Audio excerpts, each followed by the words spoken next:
Assalamualaikum warahmatullahi wabarakatuh.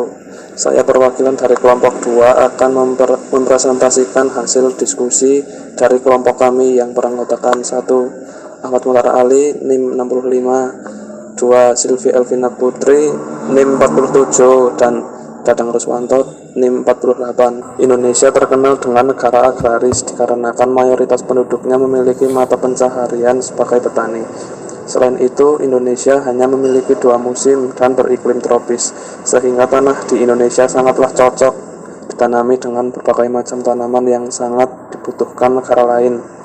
Indonesia masih di posisi ketiga dalam hal memproduksi beras, sedangkan Cina masih menempati peringkat pertama dalam hal memproduksi beras.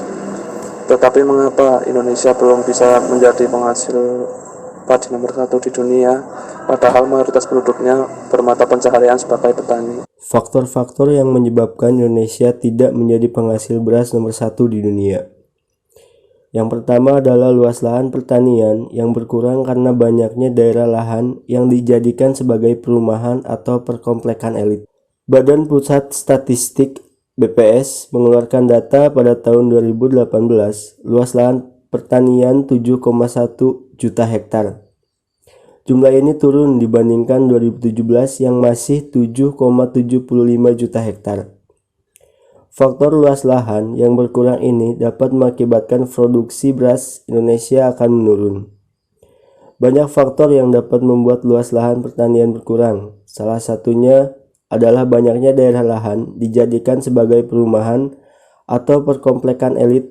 Selain itu, masih banyak hama yang sulit dibasmi, merupakan faktor lain dari banyaknya petani yang memutuskan untuk menjual lahannya.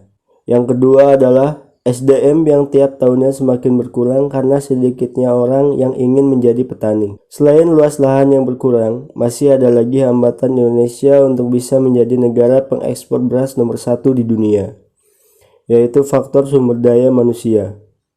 Selain lahan dan sumber daya manusia yang tiap tahunnya semakin berkurang, dikarenakan sedikit orang yang ingin menjadi petani. Ini membuat Indonesia semakin sulit untuk bisa berkembang dalam bidang pertanian. Selain itu, produksi beras didominasi oleh petani kecil, bukan oleh perusahaan besar yang dimiliki swasta ataupun negara. Yang ketiga adalah gaptek, gagap teknologi. Dalam era 4.0, banyak mahasiswa dituntut agar bisa menguasai dan menemukan teknologi yang membantu di bidang pertanian agar dapat mampu meningkatkan tingkat produktivitas dalam bidang pertanian. Yang keempat, banyaknya hama yang sulit dibasmi. Yang selanjutnya adalah solusi. Solusi yang pertama yaitu Urban Sky Farm. Urban Sky Farm adalah solusi dari masalah lahan pertanian yang semakin berkurang. Konsep ini merupakan inovasi baru yang mengusung sistem perkebunan vertikal. Konsep ini ditawarkan oleh April Design Studio untuk mengadakan lahan hijau di daerah perkotaan. Keuntungan konsep ini adalah produk pertanian dapat langsung dipasarkan ke kota sehingga menghemat biaya distribusi. Urban Sky Farm merupakan konsep perkebunan yang dibangun di sekitaran Seoul, Korea Selatan, di mana daerah tersebut merupakan pusat bisnis dan kota industri bagi Korea Selatan. Solusi yang kedua untuk mendorong produksi padi di Indonesia adalah drone penyemprot pembasmi hama. Meski drone ini masih purwarupa, tapi drone ini merupakan alat yang sangat efektif dalam meningkatkan tingkat produktivitas hasil pertanian, karena penyemprotan bisa dilakukan secara cepat tanpa lagi menggunakan tenaga manusia.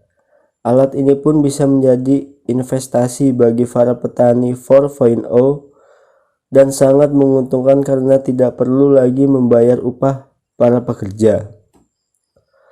Solusi yang ketiga adalah padi hibrida.